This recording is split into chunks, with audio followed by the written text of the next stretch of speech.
How's it going, everyone? Welcome back to the TacomaBeast channel, where it's all about the taco. On today's video, we're going to be installing a Magnuson Supercharger on our 2008 Toyota Tacoma. We're going to be tuning it with HP tuners, and we're also going to be installing a CSF Radiator to make sure the truck stays nice and cool. For all you third-gen owners out there, make sure to stick around. After this video, we're going to be driving our third-gen Tacoma from Salt Lake City, Utah, all the way down to Lake Tahoe. It's gonna be a 500-mile off-road adventure. It's gonna be awesome. From there, we're going straight to Magnuson's headquarters, where we're gonna be working with them to develop the supercharger for the third-gen Tacoma. With me today is Alex. He's gonna be helping us install this whole system on the truck. How's it going, man? Good. Everything good?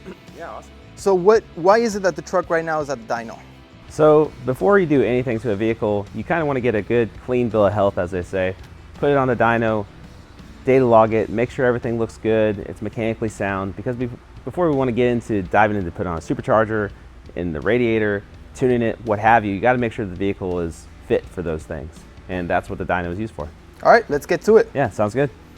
Now I'm going to go input his information into the dyno database, and then input the vehicle information and get everything set and ready to go. Then I'm going to get in the truck, set up my RPM based off wheel speed, and then we're going to start our initial test. Typically go off wheel speed, and it makes it more consistent. And as long as you're setting it up for the gear you're going to do the testing in, also make sure that the torque converter is locked as well. That's going to keep our RPM very consistent, and that way we can get very repeatable tests. All right, so now what we're doing is we're just trying to get all the parameters read through the scanner. We're going to select different things that we want to read, such as RPM, fuel trim, spark advance, knock retard. There's a lot of different parameters we need to read to make sure that the engine is healthy before we go modifying it. So this is part of it, and the VCM scanner really helps with that because it allows me to see so much data and actually organize that data, and it really just makes for a lot better tuning at the end of the day. We're ready to try to set up our RPM, and then we're going to do some testing. Now you see right here we're at 2,900 RPM, 2,900 RPM on the dyno. So we're all synced up, we're ready to go.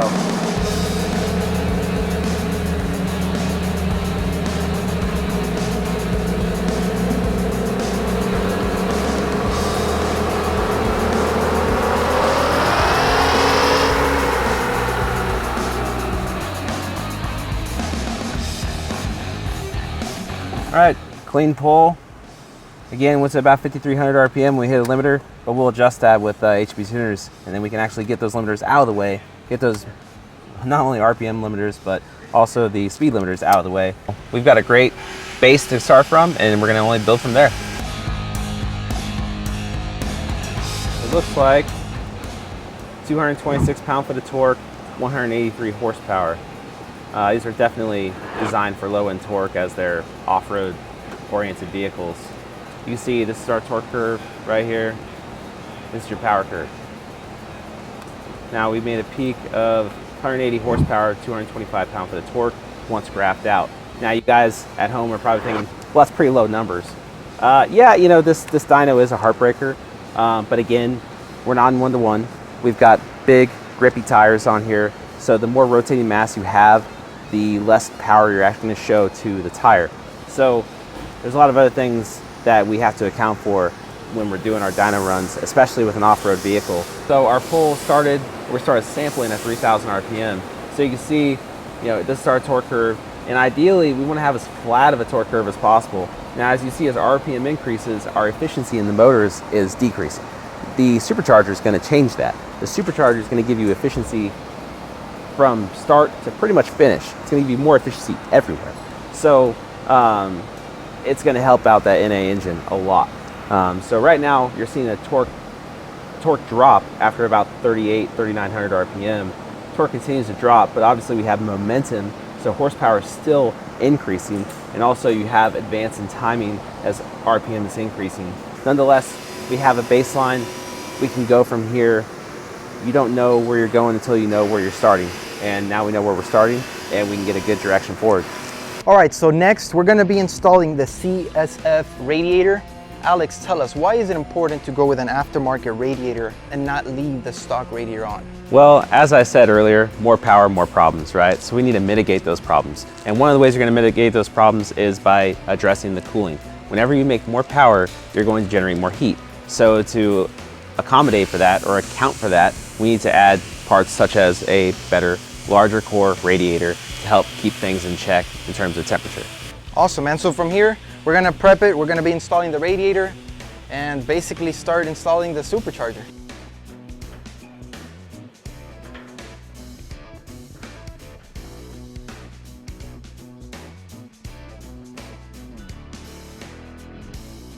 All right, well, we're gonna start by just disconnecting all the power, drain the coolant, and just start dismantling the engine, basically, to get the supercharger on.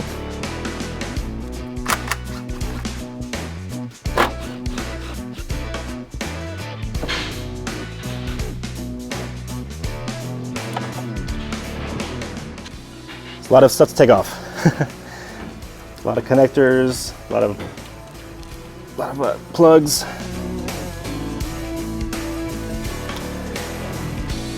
So we're taking the throttle body off.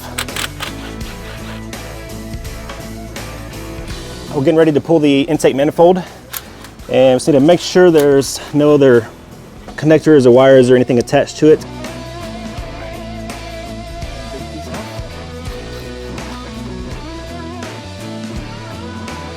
I'm going to work on getting the coolant drained out of the radiator right now.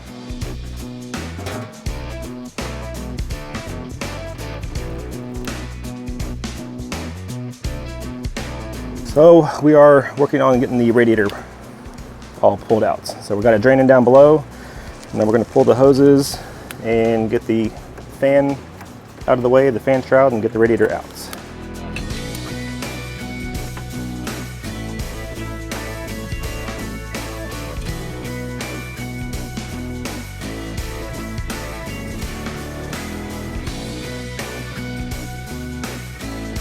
I'm going to pull the fuel rail off with the injectors.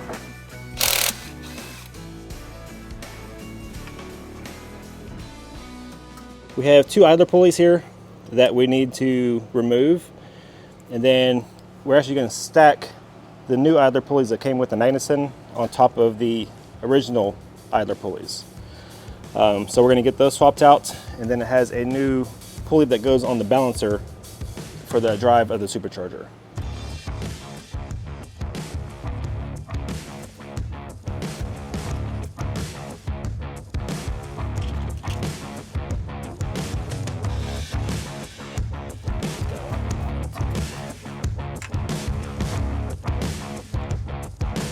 Now we can put the original belt back on, the main accessory belt for all the engine components.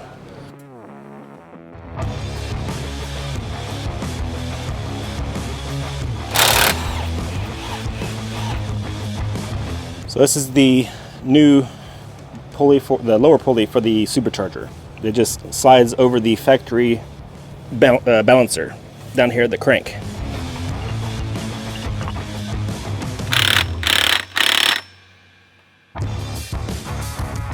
This is a new tensioner, this is the tensioner for the dedicated drive belt for the supercharger. So this goes over the studs that we just put on for those new idlers.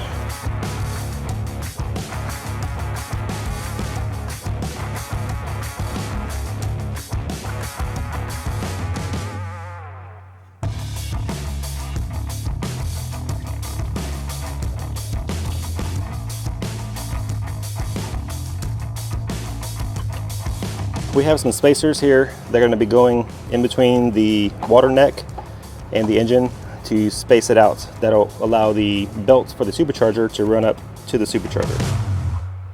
So we got a new thermostat here we're going to be installing. It's actually a lower temperature. It's a 180-degree thermostat, and it comes with the new housing. It's all integrated. So that should help with the extra heat that the supercharger is going to kind of create.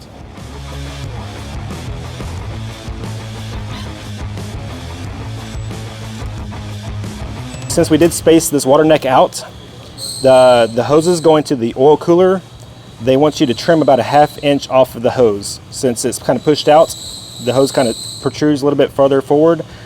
So you cut off about a 1/2 inch and it sucks it back in to give you some clearance right here.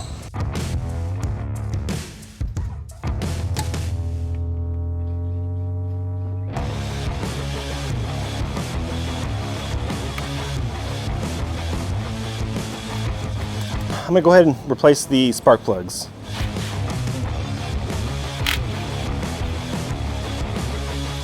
These are the ignition coils. So these are staying the same, they're not getting changed, but we do have to pull these off to get to the spark plugs.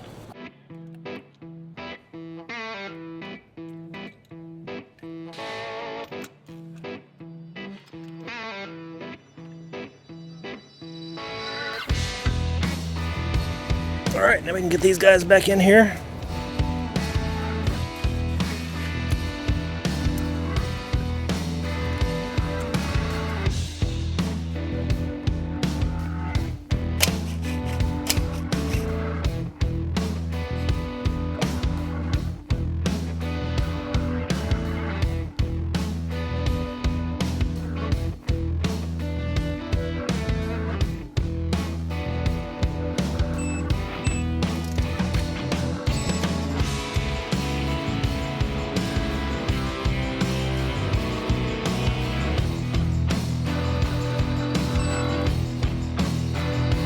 That is the basically another set of idler pulleys for the supercharger belt.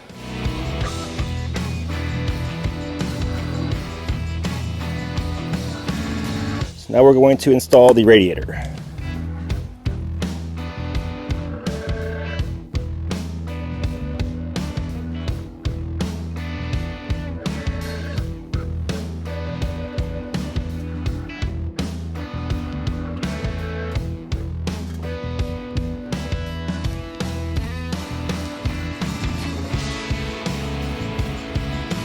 We're gonna try to get this shroud and fan dropped in there.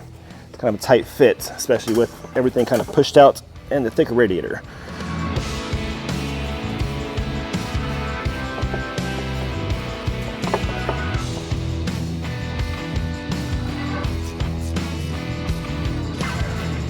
We were just trying to get the upper hose installed. So this entire bracket here is gonna come out, and there's a new one that comes with Magnuson that's going to replace it to be able to mount the new heat exchanger.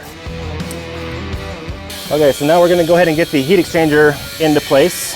It's not going to get mounted yet, but it's going to just kind of sit in place until we're ready for it. So we're going to get the coolant pump mounted to the new bracket here, which is going to use these two mounting straps and just attach to this bracket. And it gets reinstalled with the original fasteners. So these are just all the hoses for the supercharger, for the water pump, the heat exchanger, and they go all the way to the supercharger itself. So this hose is going to go from the coolant pump here to the heat exchanger.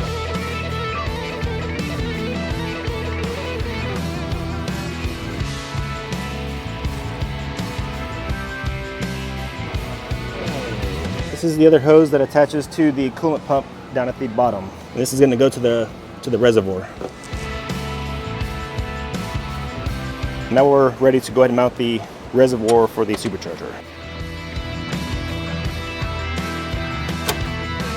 This hose right here is going to the other port on the supercharger over to the back port on the reservoir. Now we're going to get onto the electrical portion as far as wiring up the coolant pump. So we have the ground wire. It's going to get attached to this ground spot here. Now we can get the throttle body reinstalled.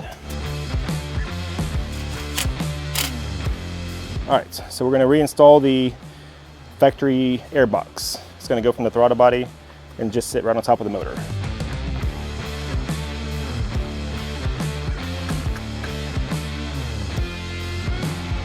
And this plug is for the mass airflow sensor. This plugs in right here. Got the new K&N filter we're going to be installing in the airbox.